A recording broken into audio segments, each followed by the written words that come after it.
Morning. Good morning. Hi, I'm Barry Seidman from Springfield, Illinois.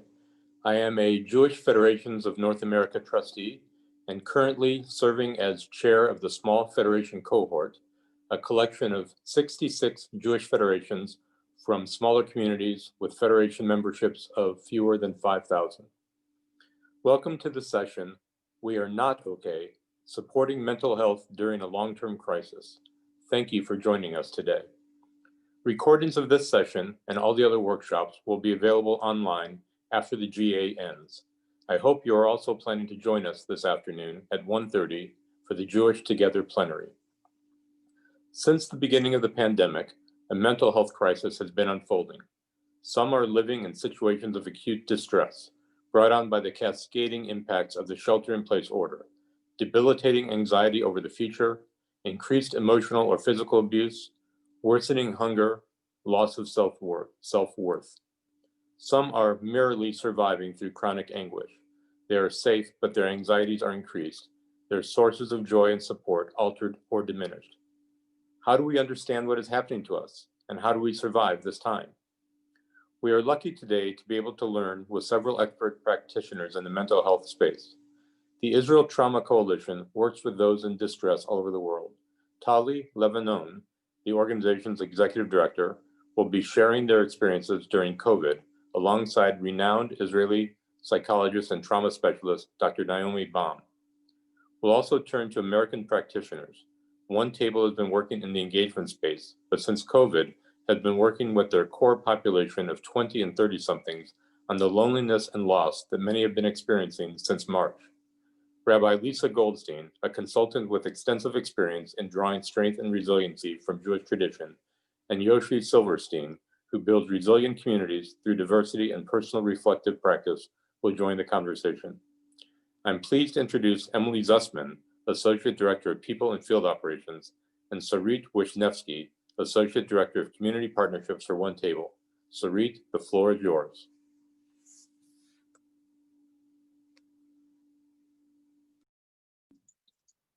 Thank you, Barry. My name is Sarit Wisniewski, and I am the Associate Director of Community Partnerships at OneTable. And through partnership, we have brought together an incredible cross-section of expertise and talent for our session today. Where we are now, 8 months into a global pandemic, is difficult.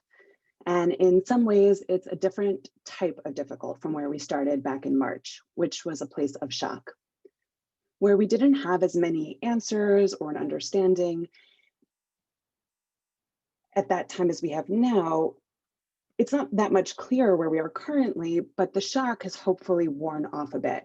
And now we're living in a sustained crisis, which brings its own set of difficulties. Last night during the plenary, Erica Rudin-Luria, president of the Jewish Federation of Cleveland, mentioned the importance of focusing on mental health and resilience. She then asked the question, how do we keep up resiliency? And that's when I realized that there was a small upside to being home on my own computer and not in a room with everyone here, because I shouted out, yes, how do we keep up resiliency? In planning this session, we kept coming back to the idea of the oxygen mask on an airplane and the importance of putting on your own mask before helping others to put on theirs. And for me, it goes one step further, because we all know this rule. You put on your own mask first. But how many of us are actively listening when the airlines are reminding us of this? How many of us tune it out because we've heard it so many times before?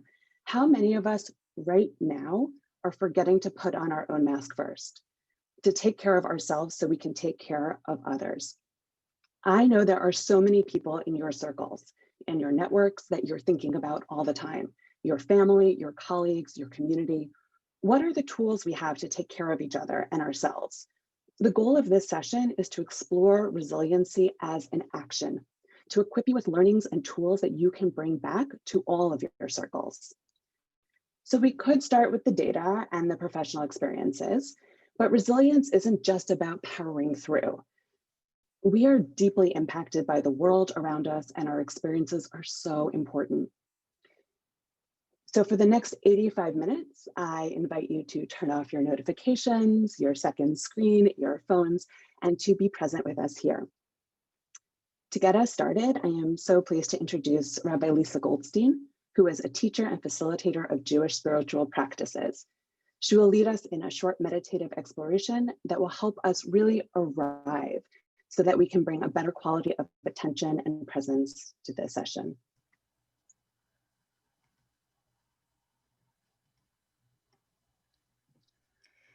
Thanks, Sarit.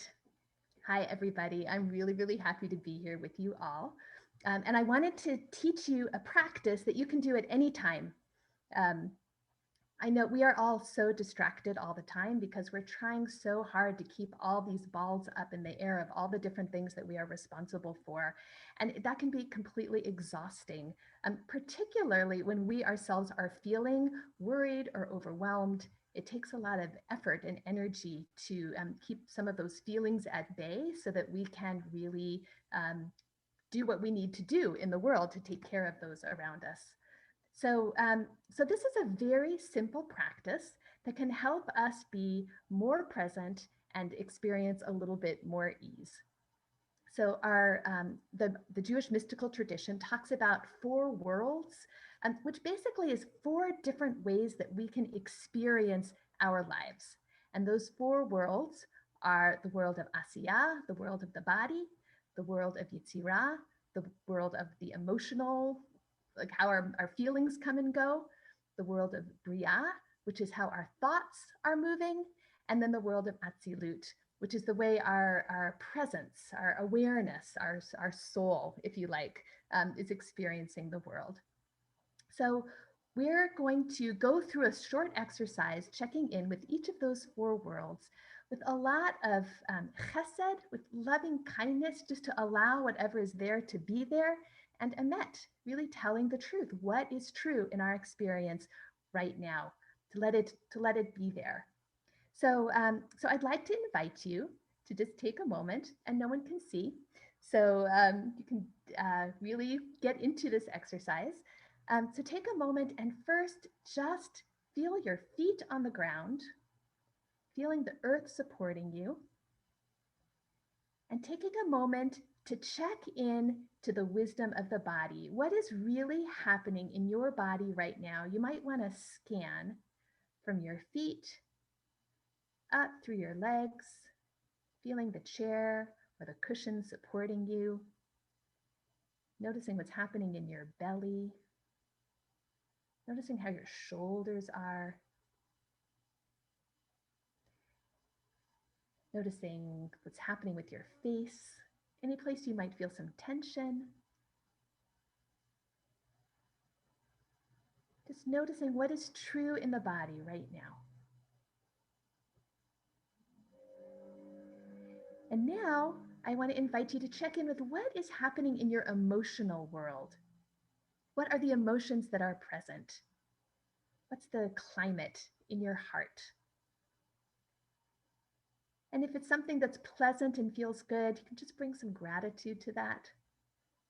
And if it's something that's not so pleasant, you just bring a little extra kindness to the experience of feeling something that's hard.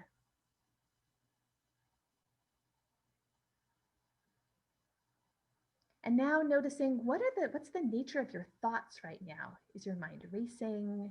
Is there something that's a thought that's tugging at your attention? Or are you really feeling open and curious? Just noticing what's happening in the world of thoughts. And there too, if it's something that feels unpleasant, if you're worried about something or anxious about something, just bring a little extra kindness, a little extra chesed there. And now checking in with the quality of your awareness right now. Are you feeling clear and present? Are you feeling distracted? Whatever it is fine. Right now, we're not changing anything. We're just noticing what is real right now. What is the truth?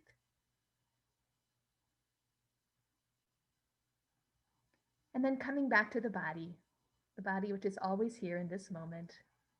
Coming back to the floor, feet on the floor, the chair supporting us. And going through these four worlds possibly helped us be a little bit more present with each other for this very important topic. So thank you for going through that little exercise with me. Sarit, I think it's back to you.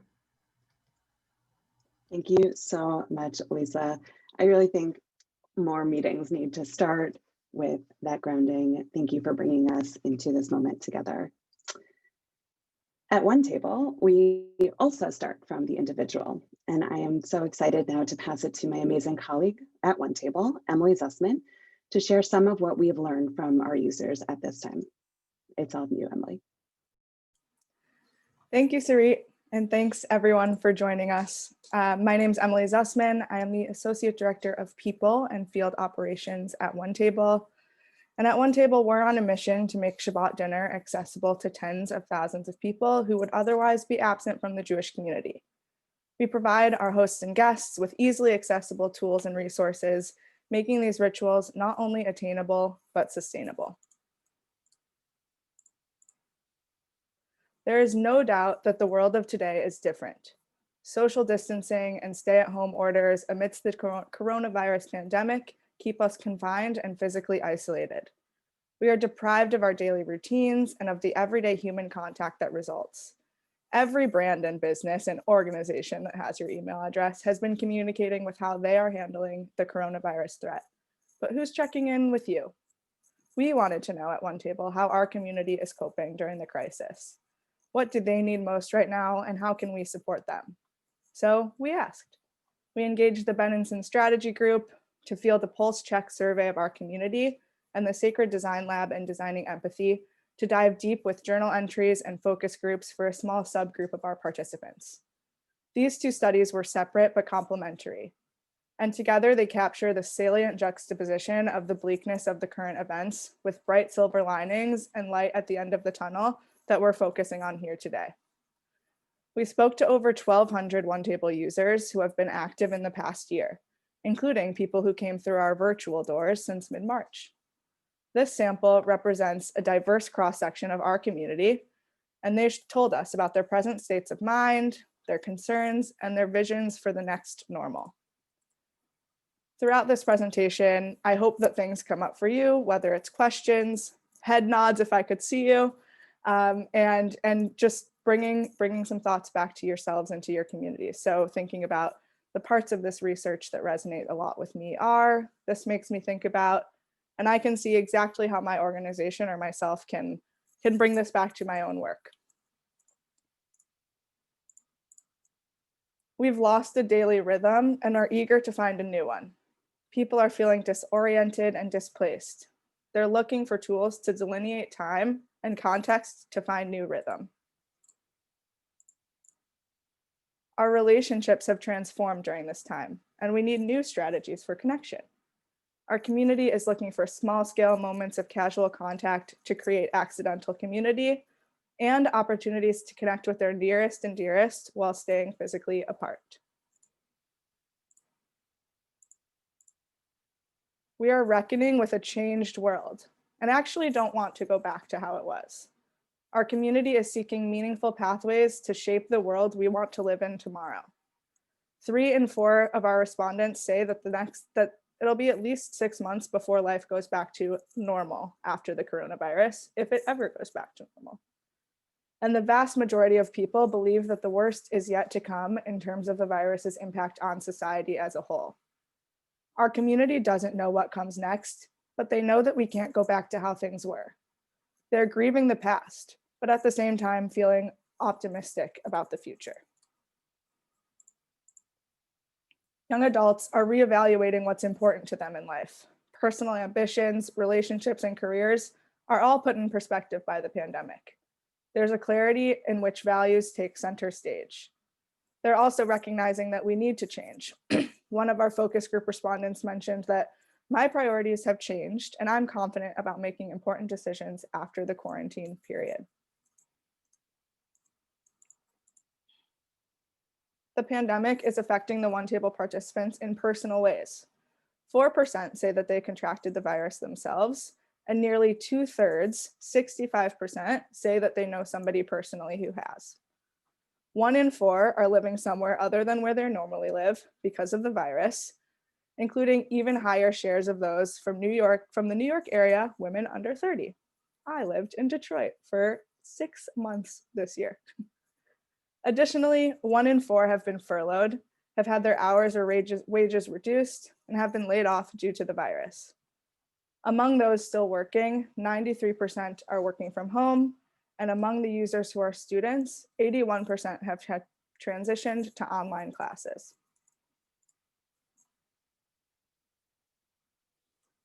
OneTable users not only miss their friends and families and communities, but also everyday routines that give structure to our lives. Across a range of attitudes we explored, the most widely and strongly felt was the feeling that I miss physical contact and closeness with friends and family, with 94% of users agreeing and 75% of those strongly agreeing with that statement. In a similar vein, more than 3 in 4 agree that I feel disconnected from my community right now. People are missing hugs, time with friends, meals and family, coffee breaks with coworkers, saying hi to your FedEx guy, other people in yoga classes.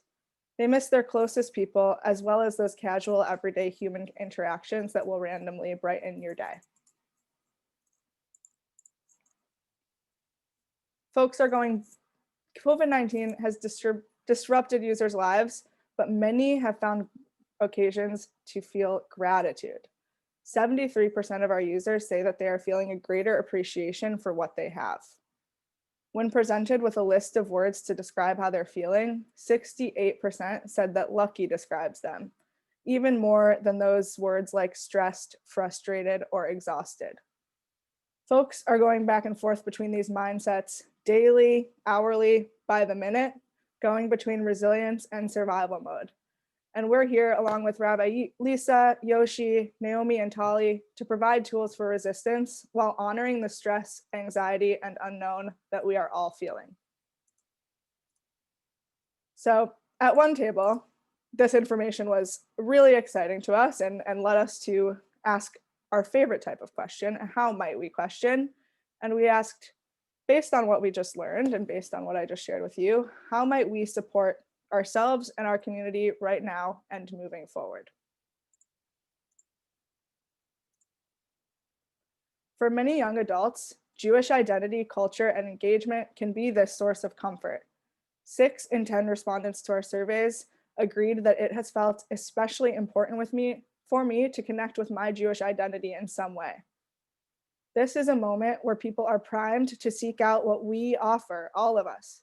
We don't want to call it capitalizing, but as a field, we've been ready for this moment for a long time. And I love pointing out this image of 6 Tuesdays and a Shabbat. One of our focus group participants actually mentioned that. They said, truly, if it weren't for Shabbat, it would feel like 7 Tuesdays, but now it only feels like 6. We've been asking our users, what is hosting a dinner at OneTable doing for you right now? These dinners are making people feel more relaxed and grateful. One user said, I've been very stressed lately and wanted something to take me away from that stress, structured opportunities to relax and reflect, and time to connect with people that are important with me. Another host said, this dinner that I hosted made me feel grateful and rejuvenated. All of the days have been blurring together recently, and it was nice to have a chance to sit down with friends and take time away from our normal, busy lives. So what can we do? All of us at our organizations, individually, in our communities. One of Judaism's gifts is its ability to connect everyday life to what matters most. How can we make meaning with our new daily routines and realities? From putting on a mask to morning ritual that honors our choice to stay inside and work from home. People are looking for separation. We should be offering them ways to end the workday or to take a break, a way to shut the week off and indulge in the pleasure of the weekend, a recurring event that can become a meaningful habit or ritual. At OneTable, we're a Shabbat organization, so this one was pretty easy for us. But think of ways that your program or your organization can program around ritual and separation. People are reflecting right now. Offer them a supportive space as they make these changes. Invite them to re-envision themselves and their communities. Networking events, mentoring opportunities, job boards, and referrals, but also enrichment opportunities from classes to bullet journaling, accountability groups, and skill sharing. People are less eager to meet new people right now, but miss casual connections.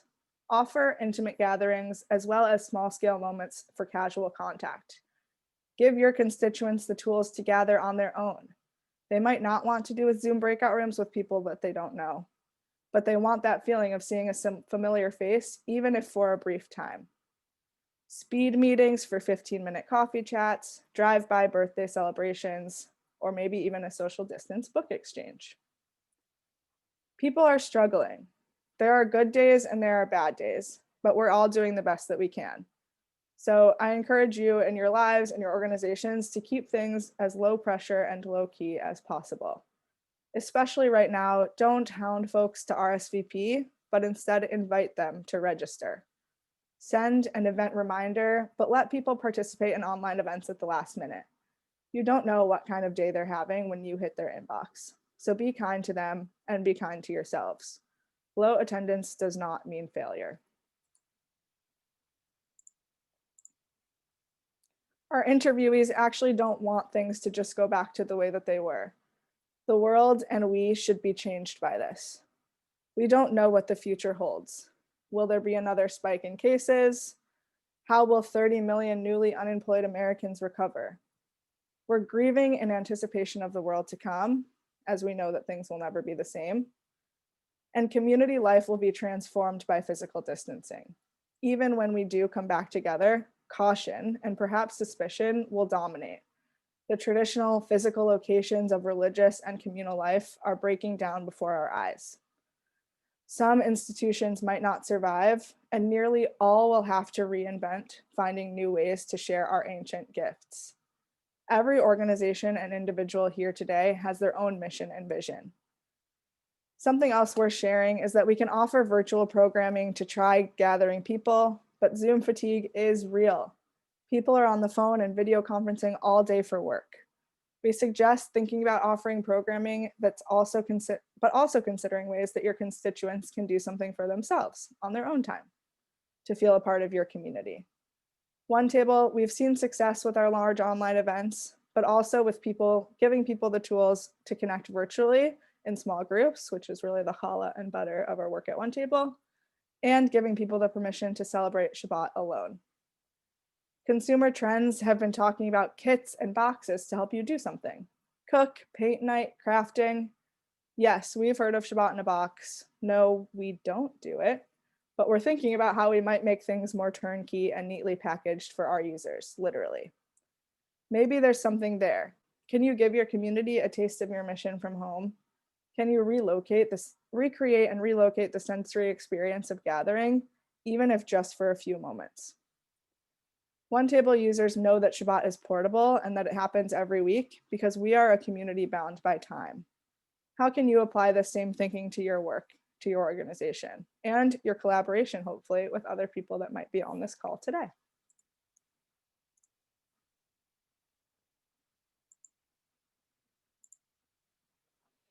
I want to end with a few of my favorite, most hopeful notes from our users before I pass it back to Sarit. One of our users mentioned, I want to see organizations use this as a time to really be inspired and change things. And another one mentioned, Judaism really rises to the occasion. Actually, Judaism was made for these times. And then I corrected myself.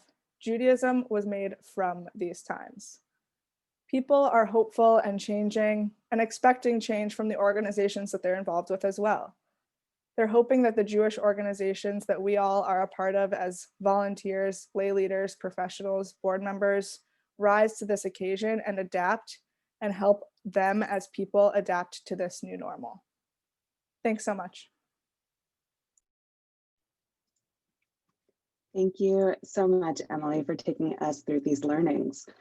There is nothing like thinking about the magic of Shabbat on a Monday to bring a little bit more sweetness to the week.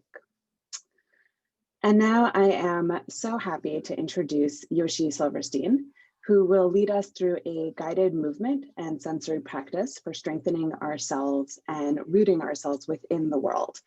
This is an opportunity to lean into the good also of not being on video, although we do miss seeing all of your faces. We might normally not feel so comfortable to get up and to move around when we're on a Zoom call, but because we're not on camera, we invite you to take advantage of this moment and to join us in the movements if you're able to, wherever you are.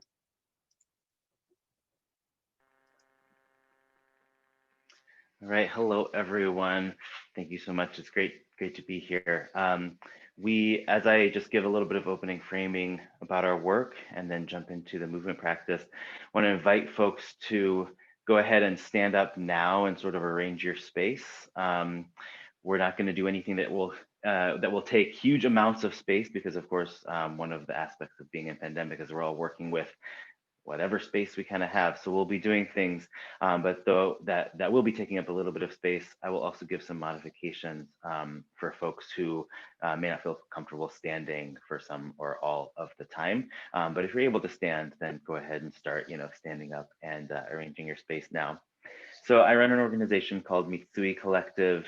Mitsui is Aramaic for the activation of potential. And so we really think about the ways in which we're activating the potential of our own bodies, of our communities, of our ecosystems, and really thinking about how we lean into these things. Our work is centered at the intersection of embodied Jewish practice and racial equity.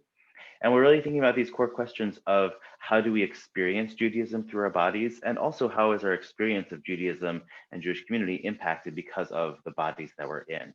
And we have a particular focus on racial equity and engaging Jews of color and other folks who sort of fall outside the white Ashkenormative norms of American Jewish society. But the idea is that we put those folks at the center, we put other marginalized folks at the center and build the community out from there, ultimately creating community that's inclusive for all, but really putting those who historically have been marginalized, flipping that and putting them at the center. So as we get into this movement practice, I am not by any means a mental health professional, but I am really, really interested in this sort of intersecting point, this of where wellness and movement practice meet mental health and resiliency. And so we really think, what does wellness mean through the physicality of our body, but also how does that connect to our mental health and resiliency, to our emotional health and resiliency, et cetera. And so, we've just had some really fascinating and important and sometimes challenging data from our friends at OneTable. And so want to give the gift of being in our bodies for a few minutes, both just because it's all too rare in these times of pandemic, and also because we hope that this will give you just a little bit of the taste that we're doing here at Mitsui Collective of thinking about what do Jewish movement practices look like that are really infused by and enriched by Jewish tradition and symbolism. So as we get started, I want to invite you to go ahead and bring this here.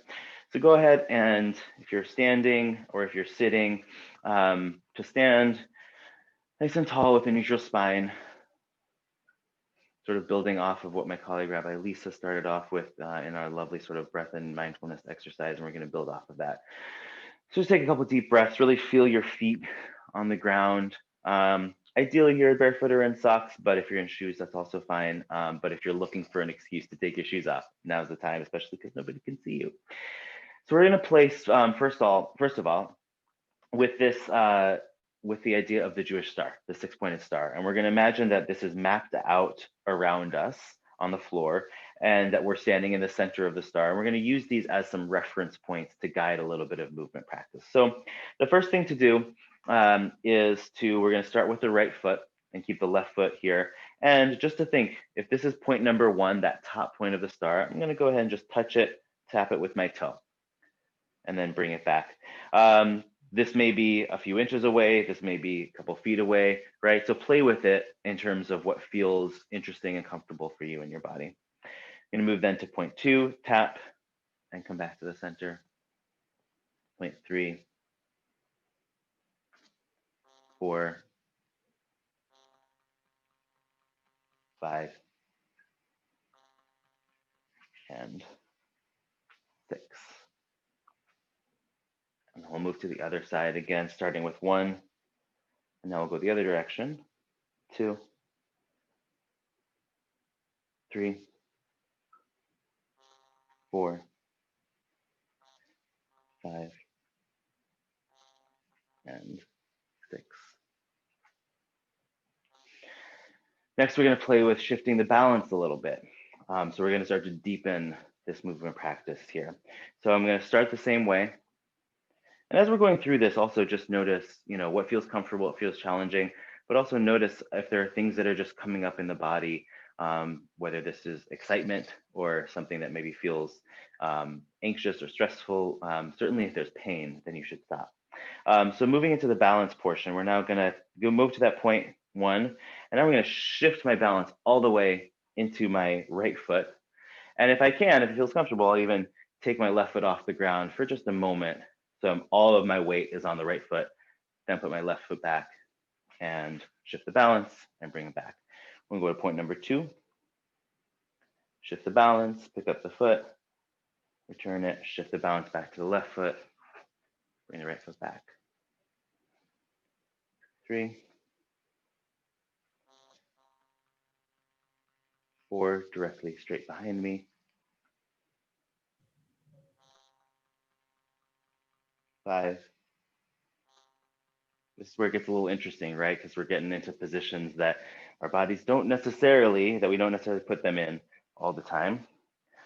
And 6 is back here. And again, if it's actually just right here, a couple inches away, that's great. And if it doesn't feel comfortable shifting all of your balance, just see if you can shift a little bit. And back to center. And now we'll go onto the other side. As we're going onto the other side here, to point 1, 2, try to do this smoothly. This is not a race. We're just really feeling ourselves in our bodies. 3, 4,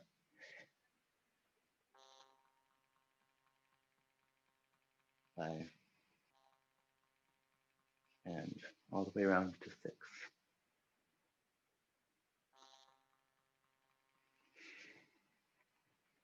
So as we're doing this, we're sort of giving ourselves a chance to move in some different interesting positions, to use this sort of Jewish symbolism as some reference points, and to sort of see what starts to come out of this. So starting off here, we've been sort of grounding in our bodies, grounding in place, and we're going to start to now open this up a little bit and make some different connections and start to connect things both here and then ultimately a little bit more expansively. So we've been going sort of out and back to the center. So now I just want you to play. If we go to 1, but then I want to go maybe to 3, maybe I want to go from 3 to 5, and straight across 3 to 2. And maybe I'm actually starting to make some circles to connect some of these things. So play with this a little bit. Maybe go from 1 to 6, and I actually go across the front. Maybe I want to go from 6 to 5. That's a little weird. Come around. So again, we're just playing with it. And what we notice here is what was originally just these points on the ground from the star. We actually have some circular motion that's coming into play, which is really key in sort of the Jewish understanding of place and time. As we think about the different natural cycles and the way the Hebrew calendar is aligned with these different things. And we also notice that as we trace these points in different ways, we're not only creating this circle, actually creating a boundary around us, a sacred circle. I think of someone like Honi, the circle maker. There's a lot of really deep magic in Jewish tradition around what the circle means. And so we start to see how what is maybe just a reference point of 6 points starts to gain in a little bit of more depth and meaning and layers.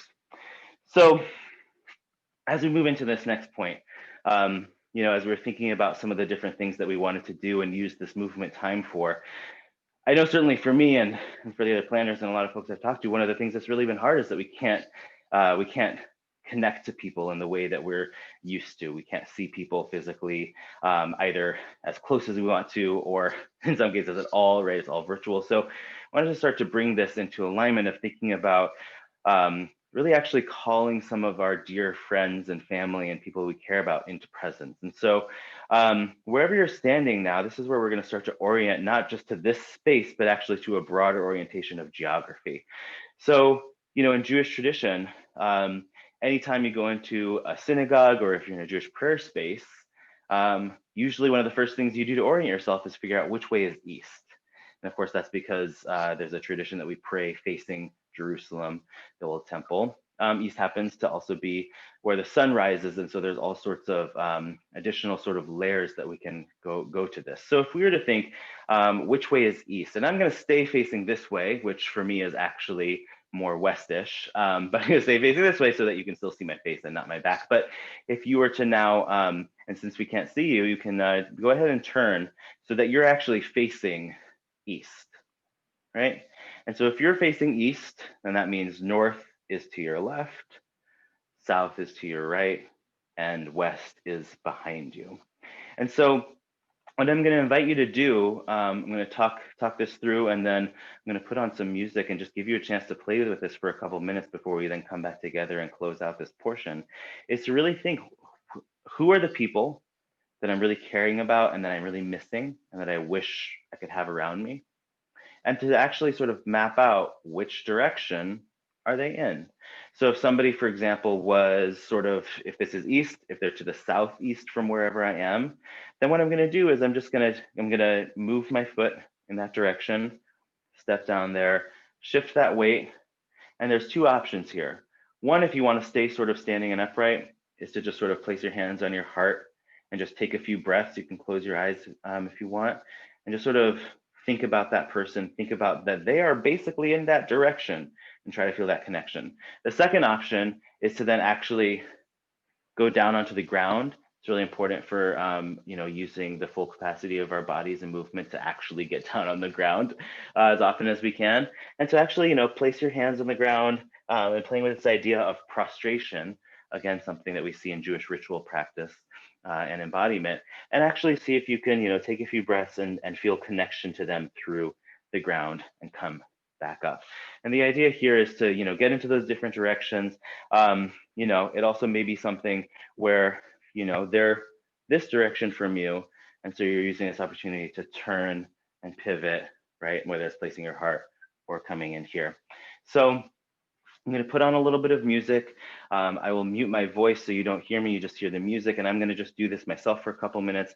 I really invite you to try this on. Notice just any feelings that may be coming up as we go through this, right? Not with any judgment, but again, just sort of with that sense of observation. So we'll put this on for a couple minutes and then come back and close out our movement time.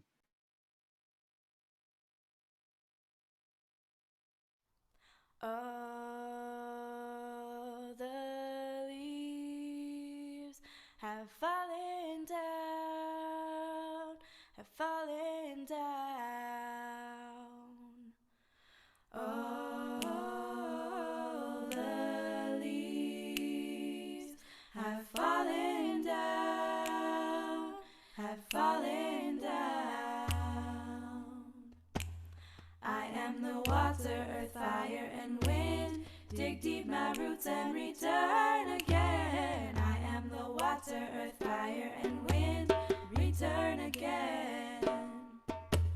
I am the water, earth, fire, and wind. Dig deep my roots and return again. I am the water, earth, fire, and wind. Return again.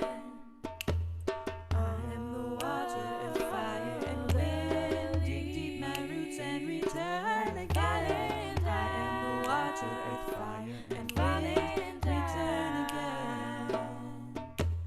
I am the water, earth, fire, and wind. Dig deep my roots and return again. I am the water, earth, fire, and wind.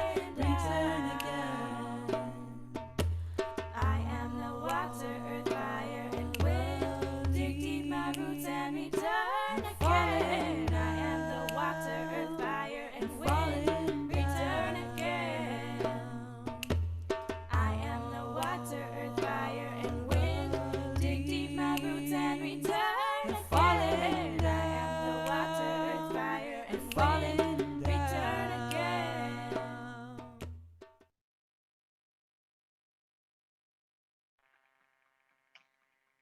And welcome back.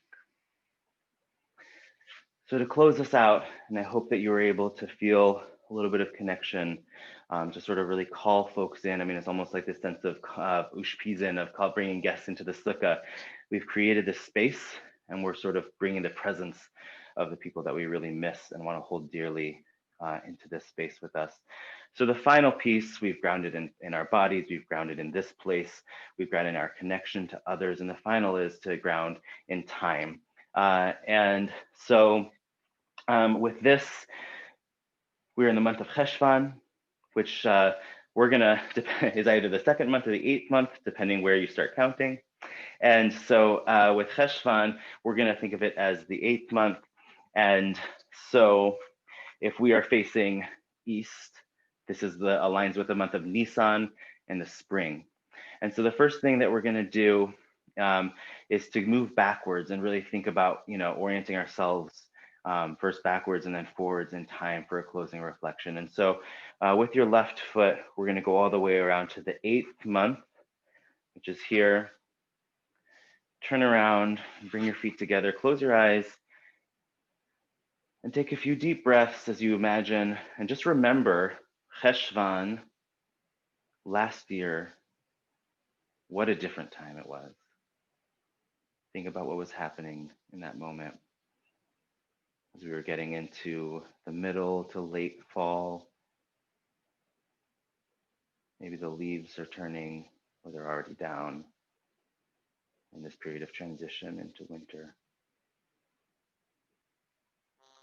Just give a little hello to the world and to yourself from a year ago and acknowledge all the things that you had no idea would happen in the coming year. Return your right foot to the center, bring your left foot back around, and we're going to go back now, moving forward clockwise with the right foot stepping here. We're now moving into the future, stepping into the unknown.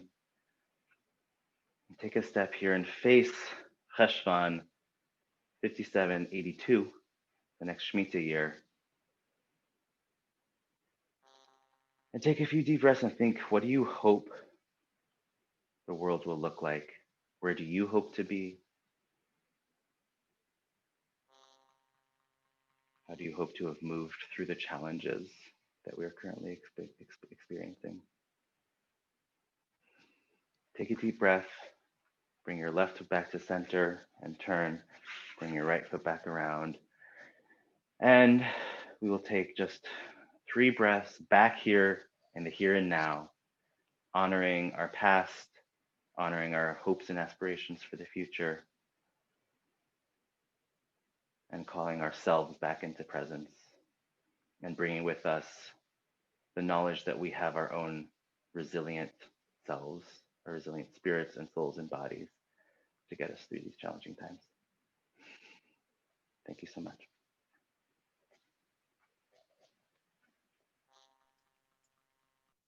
Wow. Thank you, Yoshi. Taking a deep breath. That was fantastic. Not only did that feel really good and powerful and grounding, but such an important reminder to move our bodies in a time when our movement might be more restricted. So we've gone inside, we've gone to the data, we've gone to our bodies and space, and now we're going to move to a cognitive space to explore meaning and hope and self-compassion with the Israeli Trauma Coalition. And I am so pleased to introduce Tali Levanon and Dr. Naomi Baum.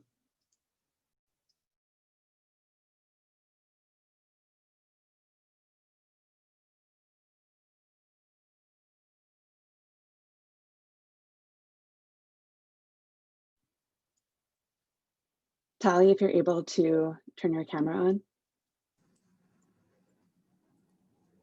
It says that the host has stopped our video. So if you can open our.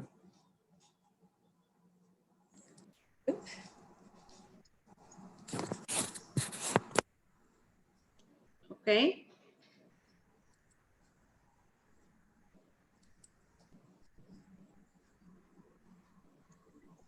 It looks like we are experiencing There. Here we go. Okay, I'm on. Is Tali supposed to go first? So let's see if she gets her video. I had a little trouble getting mine on. Yeah, I can't get mine on.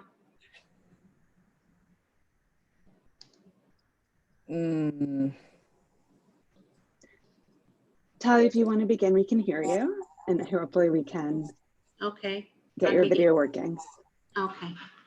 So hello, everybody, and thank you for having me. Start my video. Share. There we go. Okay. There you go. Good. Okay. This session is called We Are Not Okay. And what I would like us all to come away with at the end of this short but beautiful journey we are taking together is the message that we are okay. We are doing the best we can. We are trying our best to take control, to make good choices, to be kind to ourselves and to others. The corona crisis surprised us all in its scope and impact. Months into the crisis, we all know now that it is not going away anytime soon, that there is no quick fix, and that this virus can affect anyone, anytime, anywhere. Over the past several months, we've been experiencing stress on multiple levels with no expiry date. There are many manifestations to this stress on the personal, professional, and community level, and on the physical, emotional, cognitive, and behavioral level. It is important to understand everything we do now as individuals, as professionals, and as a community will shape and define who we will be when this is over. We must all strive to maintain our sense of truth, beliefs, and values. As Erika Rodin-Luria, the president of the Jewish Federation of Cleveland, said yesterday, we can control our actions. This is about how our community responds, and this is our responsibility to leave no one behind. Today, I would like to share with you our insights and our work principles developed over many years and many crises, and how they can provide coping strategies in helping us respond to the corona crisis. All of ITC's work focuses on strength. We believe our role is to help people who are coping with crisis find their own resources and the support within and around them to be able to move forward. Still, there is much we can do to help. When a crisis occurs, there are circles of impact, but also circles of support. And in our work, we look not only at the individuals to identify needs and provide support, but also to the community. Our coping strategies focus on the positive and on being proactive. What can we do right now to manage our uncertainty and stress? We can change our discourse, change our mindset, use different words. Staying braced every day takes a toll on our bodies and minds, so it is important to recognize our stress and take means to address it. We must also understand that this is the new reality. We must choose to live not as victims, to adopt positive and not catastrophic language, to be proactive, to understand that we have control over some things and we must act. Within this reality, part of which is dictated to us, there is still a lot of choice, and if it is too difficult, we have the choice to ask for and to receive emotional support. This is the time for every individual, family, and community to create little success stories, which will in time be put together to a great success story in dealing with the pandemic. It is important to pay attention to small successes and cherish them. The message is clear. A difficult period awaits us. It will pass. We will go through it together. Each of us has the ability to influence ourselves and those around us. From our experience, we have learned that coping is learning, that we have the ability to create circles of influence and strengthen each other. I will also say this, living in times of uncertainty can also ground us, connect us to our values, make us feel competent. We can harness this new reality, this new way of connecting, this new sense of community, finding our flexibility and learning as we go along. All this can be a nurturing process and can create a greater sense of coping and resilience. Resilience is not about bouncing back. There is little to be gained from thinking, when will life be as we knew it before the pandemic? Resilience is about bouncing forward, about understanding that things are difficult and moving on with hope. Hope is a muscle, a renewable resource for coping with life, and one that needs strengthening, as do kindness and self-compassion. At the beginning of this crisis, I suggested 4 questions we should ask ourselves, and they are still very relevant. What am I grateful for today? Who am I checking on today? What expectations of normal am I letting go of today? What is one nice thing I did for myself today? And I would like to end with a quote from the author Rebecca Solnit. Hope locates itself in the premises that we do not know what will happen, and that in the spaciousness of uncertainty, there is room to act. When you recognize uncertainty, you recognize that you may be able to influence the outcomes, you alone or in concert with a few dozens or several million others. Thank you very much. Okay, so I assume that I got my introduction already, and we're gonna go right into my presentation. Tali, that was great. That was just great, thank you. And a wonderful preview for what I'm gonna talk about. And I'm gonna talk about how to turn not okay into okay. And when I first saw the title of this presentation, I was perturbed. I know we're not okay, but is that what we want to put the emphasis on? And as a person who's been working in the field of resilience for a very long time, I was a little bit perturbed by the title, but then I thought, well, you know, it is recognizing where we are today. And to say that everything is fine and everything is okay would be a whitewash. So let's get started. And let's see how we can turn not okay into okay, because there are certainly, I think, of the lessons we learn from all of our years of experience in Israel dealing with adversity. And the ITC, the Israel Trauma Coalition, really stands at the head of so many organizations that work in the field of trauma in Israel and is really the cutting edge of trauma work in Israel. We have learned a lot about the things that we can do, and that's what we're going to talk about tonight. So this morning. So first, what I'd like you to do, and this has been a very hands-on session until now, it's going to continue being a hands-on session. I want you to check out yourself, check in with yourself. We had that lovely meditation with Rabbi Lisa. We had that beautiful movement with Yoshi.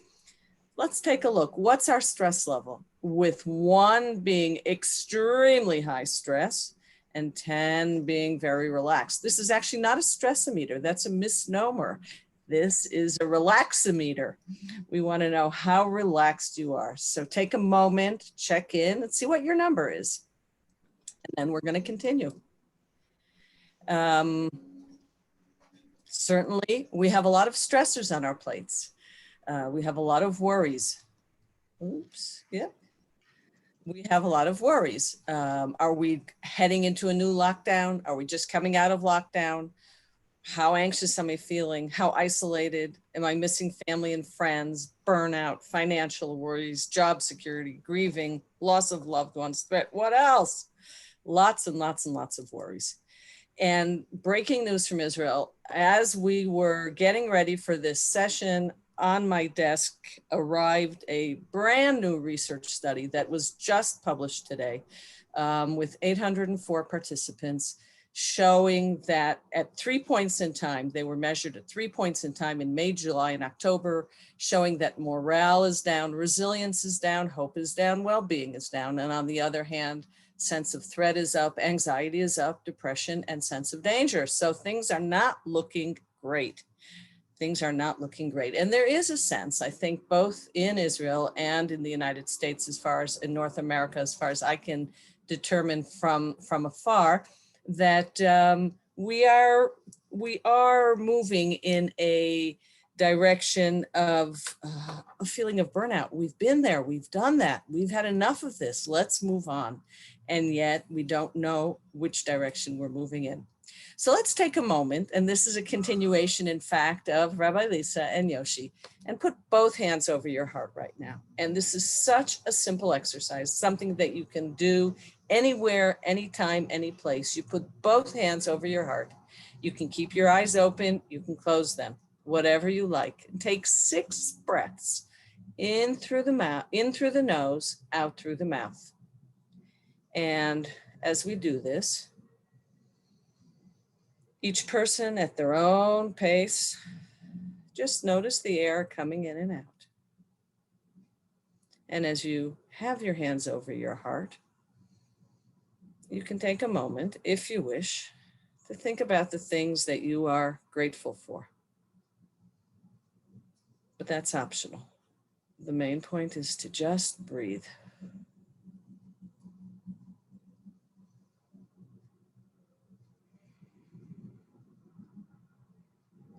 And if you have trouble focusing on your breathing, you can count the breath.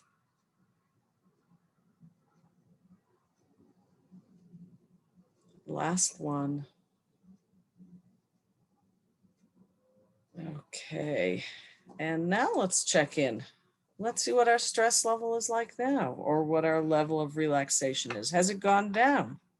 Are we exactly the same, or have we shifted just a little bit? So I can tell you that I do breathing just about every time I speak to an audience. And I tell people that mostly it's for myself, because talking to, well over 200 people can be a little bit stress inducing. So stopping for a moment to breathe is always helpful for me. And one of the things that I find is that, in fact, something usually shifts a little bit. I may not go from a 3 to a 9 in 6 breaths, but I probably can move from a 5 to a 6 or from a 5 to a 7. And that is nice. The more you do this, the better you get at it. The more you take breathing breaks, and putting your hands over your heart is a lovely way to do it, because it also helps to ground you. You don't have to put your hands over your heart, but just, I would really encourage you to take breathing breaks during the day, no matter where you are or what you're doing, whether you're working, whether you're home with children, whether you're out and about. You can always stop for a moment and just ground yourself and breathe. So one of the things that I mentioned as we put our hands over our heart is that you might notice that a feeling of gratitude simply rises up. Somehow the heart is connected to those feelings. And there are loads of studies that show us how good it is to be grateful, in fact, how good it is to stop and think about the blessings that we do have in our lives. And really that speaks to what resilience is, because resilience is looking at not what we're missing, not what we need, not what has gone wrong, but resilience is looking at actually what are the resources that we have in our lives? What are the good things in our lives? What do we have to be grateful for?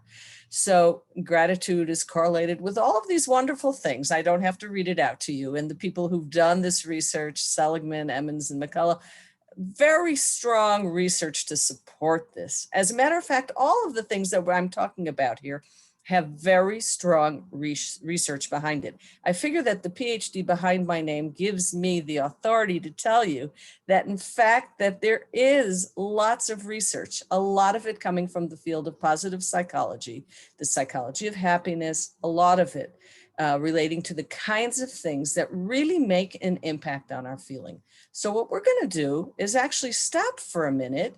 And what I'd like you to do, I'm sure you're all home, find a piece of paper, it could be a scrap, and take a pencil, a pen, a marker, whatever you have nearby, and write down 5 things that you are grateful for. They can be big things, they can be little things. It could be, you could be thankful for your home, for your spouse, for your children, for your good health, for your job, for your financial security, or you could be thankful for the wonderful soup that you made yesterday, or the cup of coffee that you just had this morning, or for the good book that you're reading. It doesn't matter. That's the interesting thing in these gratitude studies. It doesn't matter whether we're talking about big things that we're grateful for or little things. So just sit down. I'm going to give you a minute to write 5 things you are grateful for, and then we're going to continue.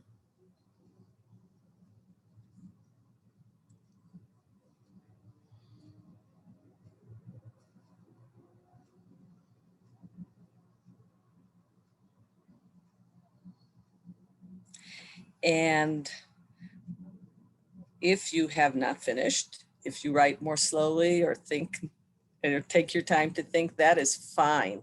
But what I'd like to do, since our time is short, is I'd like to note that it's important to develop a habit of this. And even a week is probably enough, not enough for a habit. Most of the studies talk about showing gratitude, writing down gratitude for a month. And there is a significant difference between just thinking it and writing it. So I would encourage you very much to get a notebook and try it out for a month. It doesn't take very long. You can, if 5 seems to be too big a number, write down 3 things that you're grateful for, but do it every single day for a month and notice how you feel. Notice how you feel after writing it and notice whether there's any change in your outlook on life. So the other thing that I would really like to spend some time talking about is self-compassion. And I think during this time, and it is a difficult time, we really need to show compassion to ourselves. The person who's talked about this so much and done so much research is Christine Neff. And she talks about kindness towards the self, which entails being gentle, supportive, and understanding. She talks about 3 parts to self-compassion. One of them has to do with mindfulness, and we've done some of that here already. The second thing is about recognizing that we're really part of humanity, we're connected. And I think most of us here in this GA assembly are very much into connection and community work, and that really helps us in terms of experiencing our own humanity and understanding that we're really not alone in whatever we're going through. If we felt that we were the only ones feeling this way, well, now we know that we're not. The final thing is self-kindness. And I think here's where we have a lot of play and a lot of room to improve. So many of us have grown up with this inner critic. We haven't accomplished enough. We haven't done enough. Whatever we did, we didn't do it quite right. I stumble over words sometimes. Maybe my slide is not exactly what I thought. Hopefully we don't have too many internet problems, but I could beat myself up about this endlessly. And the point is not to. Let's treat ourselves like we would treat a friend. If something happened, let's say during a Zoom session, and I was telling my friend, oh, I can't believe it, everything got messed up, my friend would say, don't worry about it, it happens to everybody.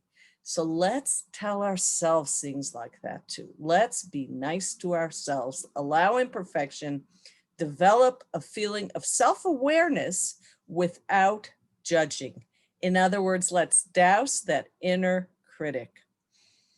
So the last piece that's really essential, I believe, in the whole conversation about resilience is talking about hope and meaning. And Tali really had that beautiful quote about hope.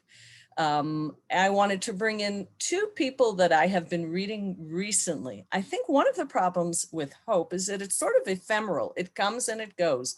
And one of the problems of hope during COVID is that we don't see the horizon. What's going to happen next? It's that uncertainty. But really, that's the challenge. How do we deal with that uncertainty? How do we maintain our health during this during this time of great uncertainty? So we've talked about actions, and there are things that we can do, but there are also some things that we can think. Sharon Salzberg, who is one of the big leaders in the whole mindfulness movement, talks about don't be attached to the outcome, and find hope where you are today with what's going on right now in your life. But what I really relate to, though, is the second notion. Remember, we have been through difficult times before. We will get through this. And we all grew up, or many of us grew up with the stories of World War II and the Holocaust. And those were years and years and years. We got through it. In the state of Israel, we got through long, difficult times. We're going to get through this. We have to remember that we will get through this. It may be long. It's certainly longer than we would like. But when you're in the middle of it, you never know when it's going to end. It reminds me of hiking. Sometimes we used to hike a lot as a family, and you get very tired and the kids are crying and fetchy, and you never know when it's going to end. And just all of a sudden you turn the corner and there is the end. Well, we don't know when this is going to end, but it will end. And that is part of what sustains us. We need to think about what helps us and what sustains us. and certainly finding community and our work in the community. And this beautiful conference is one more way of helping to build hope. One more piece on hope. Shane Lopez was a researcher about hope. He talks about how we need to keep in mind that the future will be better than the present. I have the power to make it so. There are many paths and none of them are free of obstacles. So we need to keep all of this in mind as we move along during the current crisis. And a final word, I'd like to make mention of meaning. Now, it's always not fair that the meaning of life gets short shrift. It always comes at the end. What is the meaning? How are we to make meaning in difficult times? And that is really one of the great lessons, I think, that we take from the work of Viktor Frankl, who did go through the Holocaust, as I mentioned previously, how much we learn from that.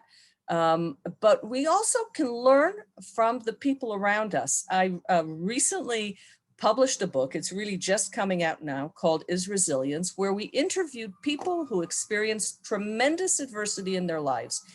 And the one that comes to mind when I think about meaning is a woman named Sherry Mandel, who lost her son in a terrible terrorist attack. And she and her husband went on to start an incredible organization called the Kobe Mandel Foundation that has gone on to help thousands of families and children who have experienced traumatic loss. She turned this horrific loss into incredible meaning, and that has certainly helped to sustain her.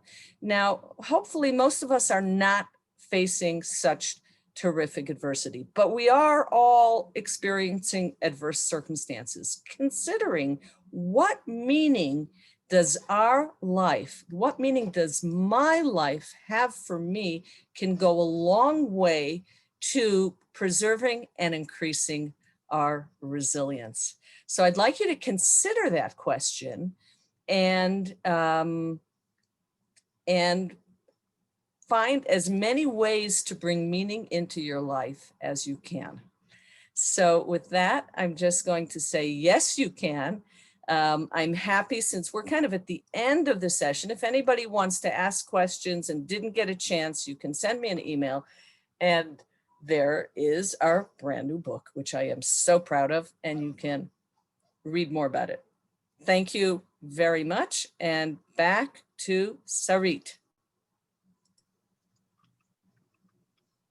That was fantastic. Thank you, Tali and Naomi, for reminding us about the value of being flexible, granting ourselves kindness and compassion now more than ever, and the idea of bouncing forward. I'd never heard that before, but I will definitely be using it as I bounce forward. And now we have one more tool to help move us from the self to reconnect us to all the people in our circles. Lisa will guide us through a meditation practice that we can always use to help us feel more connected to people we care about, even when we are physically distant from them. Rabbi Lisa, I pass it to you. Thank you.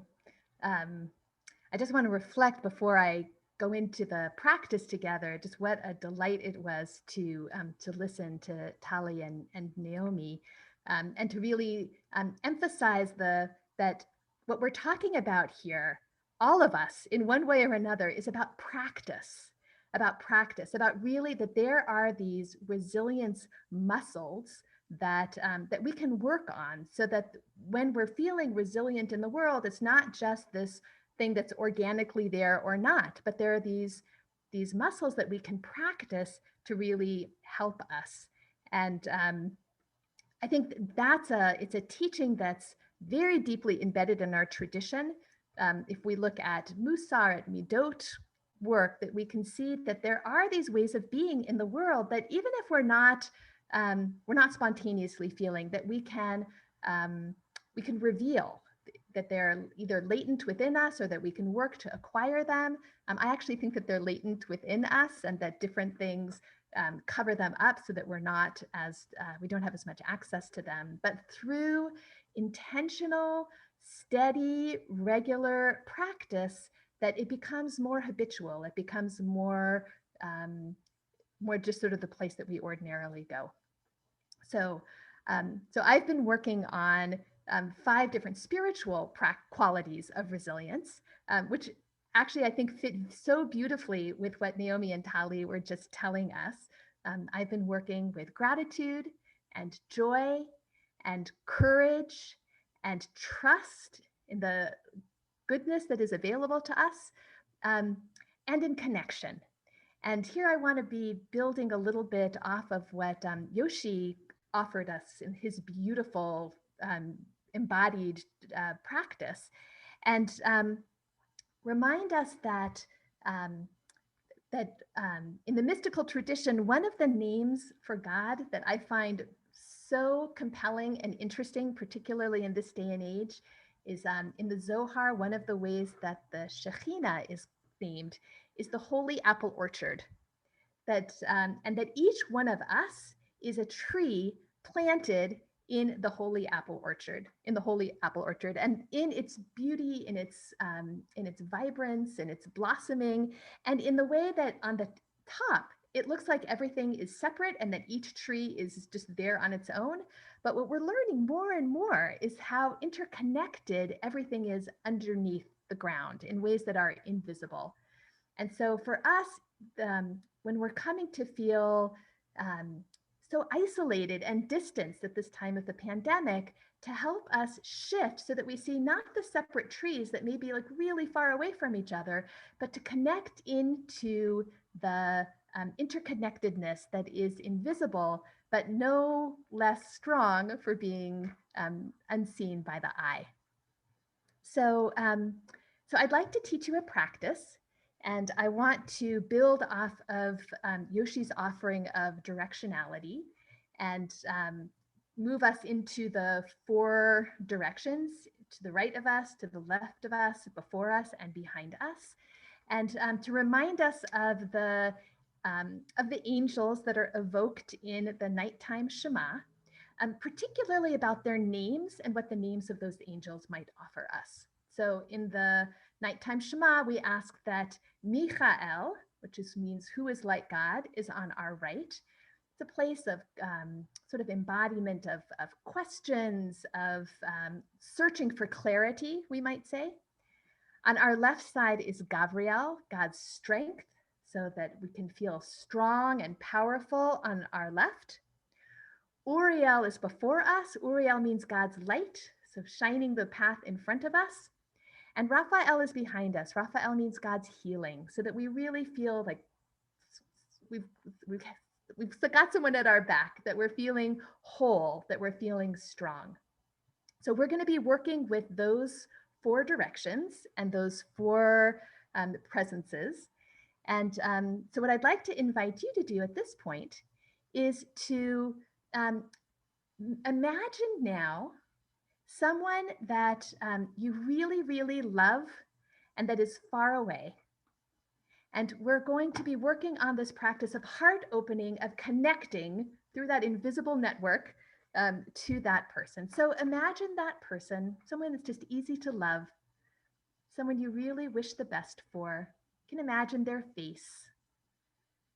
See it as clearly as you can. Maybe imagine yourself with that person in a place that you really love. And then I'm going to offer some phrases that I'm going to invite you in your mind to direct to that person. May you feel clear. May you feel strong. May you feel lighthearted. May you feel whole. May you feel clear. May you feel strong. May you feel lighthearted. May you feel whole. May you feel clear. May you feel strong. May you feel lighthearted. May you feel whole. May you feel clear. May you feel strong. May you feel lighthearted. May you feel whole. May you feel clear. May you feel strong. May you feel lighthearted. May you feel whole. I'm just going to pause for a moment, and you can continue on your own just for a minute. You can add in other blessings. The words aren't so important. The important thing is just to direct those loving blessings towards the person that you miss. And love. May you feel clear. May you feel strong. May you feel lighthearted. May you feel whole. May you feel clear. May you feel strong. May you feel lighthearted. May you feel whole.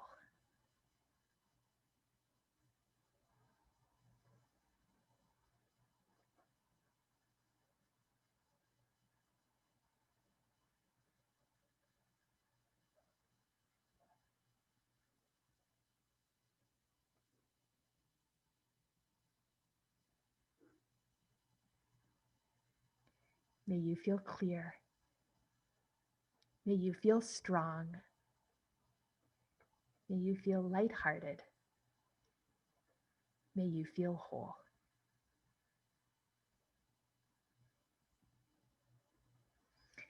And now I'd like you to check in with your own heart.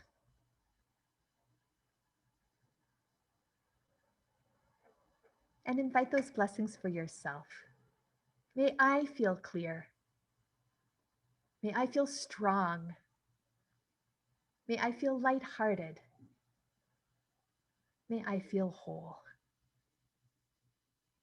And now just noticing what is. And whatever it is fine, even if it's not feeling those things at all. Whatever it is fine.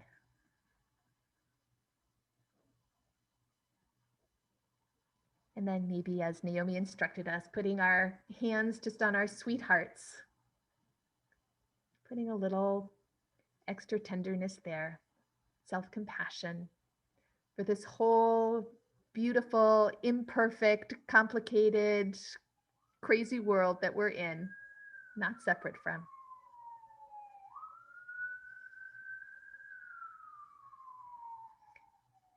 And I want to conclude my piece just by wishing those blessings for all of you, that you all feel clear and strong and lighthearted and whole, even if it's just for moments, so that we can continue this good work that we're all engaged in making this world a more peaceful and loving and just place. So thank you. And Sarit, it's back to you. Thank you, Lisa. Those are incredibly powerful and beautiful blessings. I think something we can all use a lot more of for ourselves and for those around us. And thank you to all of our incredible panelists for sharing your wisdom. And we hope that you, our participants, have found meaning and new tools to take with you to practice for the journey ahead as we continue to build our own and our community's resilience. If you are interested in staying in touch, we are sharing our emails, websites, and some resources in the chat. Thank you again, and we hope that you enjoy and find meaning in the rest of the GA.